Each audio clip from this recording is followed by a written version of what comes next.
चला तर मंडळी, हिवाळा सुरू आहे आणि ही गावरान थाळी आमच्या घरी बनवली गेली नाही असं अजिबात होत नाही. 2 मोठे कप भरून तुरीचे दाणे घेतलेले आहे. शेंगा या पद्धतीने सोलल्या जातात. हे दाणे तेल वगैरे न घालता हलका दाग पडेपर्यंत भाजून काढून घ्यायचे. नंतर 1 वाटी शेंगदाणे सुद्धा भाजून घ्यायचे.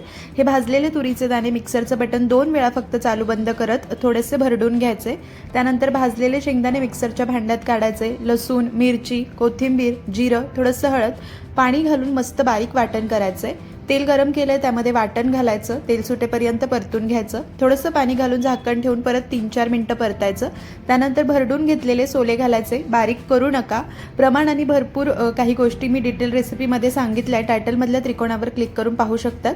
चवीनुसार मीठ घालून 5 मिनिटं वाफ काढली. नंतर भाजी शिजेल आणि रस्सा होईल इतपत गरम पाणी घालायचे.